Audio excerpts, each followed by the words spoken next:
Situé juste en dessous des États-Unis, le Mexique est connu pour ses plages et ses nombreux paysages variés. Mais si vous ignorez tout de la culture mexicaine, ou que vous voulez simplement en savoir plus, nous vous invitons à regarder cette vidéo jusqu'au bout, car aujourd'hui, nous allons vous présenter 10 faits intéressants sur le Mexique. Les amis, si cette vidéo vous plaît, pensez à mettre un j'aime, à vous abonner et à partager cette vidéo. Plein de vidéos insolites et intéressantes arrivent sur la chaîne, alors activez la cloche des notifications pour ne rien louper de ces nouveautés. Maintenant, on peut y aller avec le Mexique.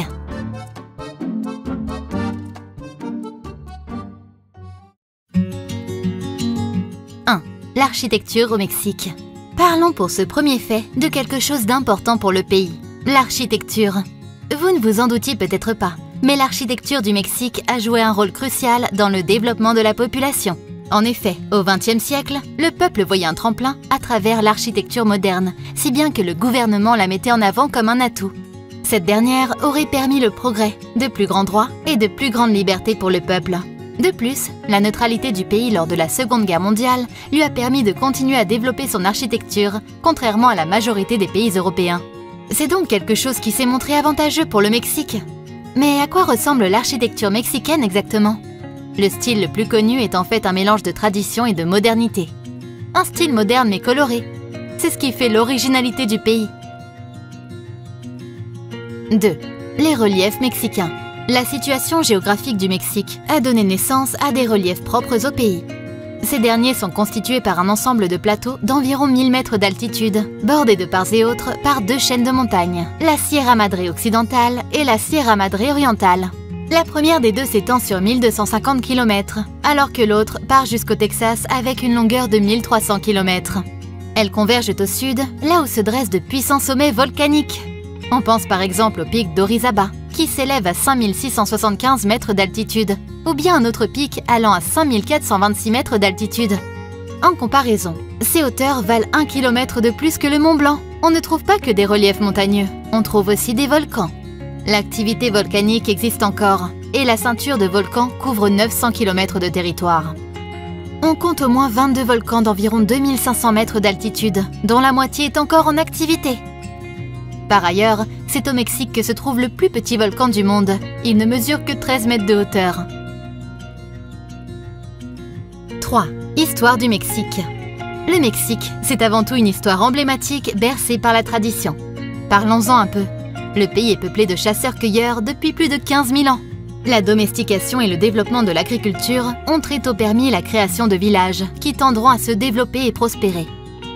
À l'époque, la population doit en partie sa survie grâce au maïs, qui est une céréale très abondante sur cette terre. Pendant tout ce temps, de nombreuses cultures animent le Mexique, comme celle des Mayas ou bien la culture Olmec, qui a été très importante pendant plusieurs siècles. C'est à partir du Xe siècle que d'autres civilisations s'installent et que le centre du Mexique est dominé par Tula, la capitale des Toltecs. Au même moment, les Mixtèques s'étendent dans les vallées. Cependant, aucune de ces civilisations n'aura créé la capitale, car ce ne sont que les autres Aztèques qui ont fondé Mexico en 1325. On avance un peu dans le temps, et on se retrouve en 1519, date à laquelle les conquistadors se lancent à la conquête de l'Empire aztèque. Le pays est conquis par les Espagnols, ce qui marque la fin de l'Empire aztèque. 4. La cuisine au Mexique. La gastronomie fait partie intégrante de la culture mexicaine, à tel point que sa cuisine est classée au patrimoine de l'UNESCO depuis 2010. Elle est constituée d'une multitude de cuisines régionales à base d'aliments indigènes. On retrouve donc le piment, les haricots rouges, la patate douce, l'avocat, les tomates ou encore le cacao. Mais la base traditionnelle de cette cuisine reste tout de même le maïs. Une fois séché et moulu, une des spécialités est d'en faire une pâte, que l'on retrouve dans de recettes telles que l'atole, le tamales et le pozole, qui sont des boissons typiques. La manière la plus ordinaire de consommer le maïs étant une fameuse galette, que vous connaissez sous le nom de tortillas. Non loin de cette recette se trouvent les tacos. Un autre ingrédient que nous avons cité plus tôt est très utilisé, c'est le piment. C'est d'ailleurs pour ça que la cuisine mexicaine a la réputation d'être très forte. Beaucoup de plats sont définis par les sauces et piments qu'ils contiennent, plutôt que par leurs réels ingrédients. Enfin, quelque chose est surprenant à propos des tamales, les petits pains de maïs cuits à la vapeur. Une de leurs variantes peut mesurer jusqu'à 5 mètres de long et peser par conséquent 68 kg. Il vaut mieux avoir faim pour en manger un en entier. 5. L'histoire du chocolat. Puisqu'on parle de cuisine, parlons d'un aliment très particulier aux yeux du Mexique, le chocolat. À vrai dire, la culture du cacaotier était déjà pratiquée il y a plus de 2000 ans avant notre ère. Installés sur le territoire mexicain, ce sont principalement les Aztèques et les Mayas qui en tiraient profit. À l'époque, le cacao n'était ni sucré ni assaisonné, et avait donc son goût naturel très amer. Néanmoins, les grandes civilisations succédaient de génération en génération les bienfaits du cacao pour continuer à en consommer. Le commerce du cacao n'a démarré qu'en 1585 et est vite devenu une aubaine pour l'Occident. La production chocolatière du Mexique n'a pas désempli depuis, et le pays fournit le quart des ressources mondiales de cacao. À dire vrai, le Mexique nous a vraiment légué l'un des meilleurs aliments du monde. Sur le marché mexicain, les habitants se montrent plus enclins à consommer celui-ci, surtout lors du Salon national du chocolat, des festivals et des fêtes. Ainsi, au fil des ans, la consommation du chocolat est vite devenue une véritable tradition pour le peuple mexicain. 6. Des légendes anciennes. Pour ce 6e fait, voyons ensemble quelques légendes qui animent les croyances mexicaines. La première est assez triste, il s'agit de la femme en pleurs. Cette dernière est une femme qui, il y a longtemps, aurait noyé ses enfants dans une rivière et se suicida en regrettant son acte. Depuis, on dit qu'elle erre dans les rues de différentes villes à minuit et répète sans cesse « Malheur à mes enfants ». C'est un peu l'équivalent de la Dame Blanche en quelque sorte. Une autre légende sont les Nahuals, des personnages. Ils ont la capacité de changer de forme et notamment de se transformer en animal. On dit même que cette habileté a été acquise par les chamans et les sorcières. La dernière croyance est plus sympathique, car elle garantit 7 ans de bonheur à n'importe quel couple. Pour ce faire, les amoureux doivent aller sur la 3e marche du balcon de Guanajuato. C'est là où s'est déroulée une histoire d'amour entre deux jeunes, Carlos et Ana, qui ont, il y a plusieurs siècles, vécu un amour impossible. Depuis, le balcon où ils ont été assassinés est devenu un lieu associé à la chance pour les futurs amoureux.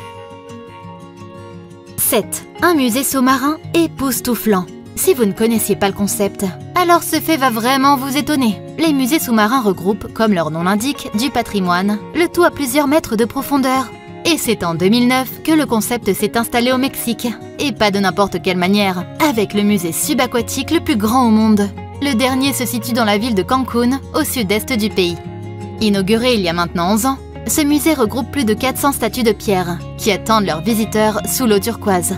Comment faire une visite dans un tel musée, pensez-vous? C'est simple, il faut y aller avec un tuba et un masque, en faisant de la plongée.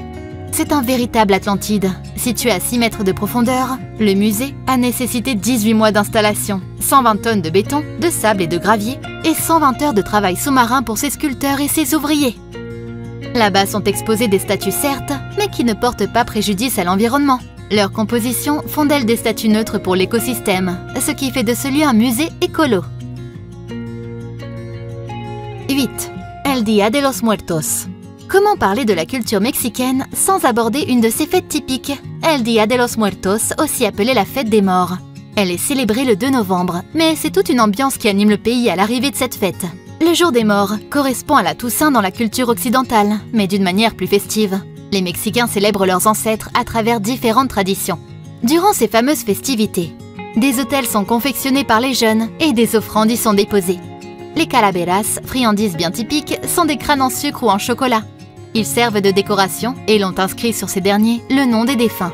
Cette tradition vient notamment des Aztèques, qui gardaient les crânes de leurs adversaires vaincus au combat comme trophée. Ces mêmes crânes étaient rassemblés lors de la fête des morts pour symboliser la mort et la reconnaissance. Les bougies, elles, représentent le chemin que le défunt doit suivre pour arriver à son autel. Évidemment, les célébrations ne se font pas sans musique. La musique la plus performée à l'approche de la fête des morts est le mariachi. Un groupe de ce style est constitué d'au moins 2 violons, 2 trompettes, une guitare espagnole et d'un guitaron. Certains groupes peuvent avoir plusieurs dizaines de musiciens. 9. Un Noël particulier. Bien loin des coutumes européennes, Noël se déroule autrement au Mexique. Tout d'abord, plusieurs traditions animent la culture. Initialement, Noël n'existe tout simplement pas au Mexique, mais avec les tendances, cette fête finit par s'installer dans le pays. Ainsi, les enfants ne reconnaissent pas vraiment le Père Noël. Ceux qui apportent les cadeaux aux petits Mexicains, ce sont les rois mages. Et ce pendant la nuit du 5 au 6 janvier. Leur rôle est d'apporter des cadeaux aux enfants, car dans la Bible, ce sont eux qui ont offert les cadeaux au petit Jésus lors de sa naissance. S'il fallait faire une comparaison, on pourrait dire que la fête du 6 janvier, nommée la Rosca de Reyes, correspond à la galette des rois en Occident. Bref, il faut savoir que certaines festivités de Noël démarrent tout de même dès le 16 décembre. À partir de là, commencent 9 jours nommés les Posadas, qui ont un symbole bien précis. Lors de ces jours, on peut observer des mises en scène, aussi bien à travers des pièces de théâtre que des décorations. Le but de la coutume est d'illustrer la grossesse de la Vierge. 10. La piñata. Comment finir une vidéo sur le Mexique sans même aborder la fameuse piñata? En fait, et désolé de gâcher vos espoirs, mais cette création serait en fait une tradition qui provient de Chine. Les Chinois utilisaient celle-ci pour célébrer l'arrivée du printemps. L'Italien Marco Polo, lors d'un voyage en Chine, aurait été inspiré par l'idée et l'aurait ainsi rapportée en Italie. Cela expliquerait son nom d'origine, piñata, qui veut dire peau de terre fragile en italien. La tradition a charmé les Espagnols, qui l'ont adoptée, puis exportée au Mexique lors de la colonisation. Traditionnellement, la piñata a une forme bien précise. Elle est composée d'un rond central qui représente la terre et ses richesses. Les 7 picots colorés autour représentent les 7 péchés capitaux. Ils sont censés séduire pour convaincre l'homme de pécher. La personne aux yeux bandés qui frappe la piñata représente la foi qui peut vaincre le diable. Les bonbons et autres sucreries représentent l'espoir. D'ailleurs, les piñatas sont détruites le dernier jour des Posadas au réveillon. C'est tout pour ces 10 faits sur le Mexique. Alors, quel fait avez-vous préféré? Aimeriez-vous visiter le Mexique? Dites-nous ça dans l'espace commentaire. En attendant, pensez à liker la vidéo, à la partager et surtout à vous abonner à notre chaîne Faits Divers TV. On se dit à très vite pour de prochaines vidéos.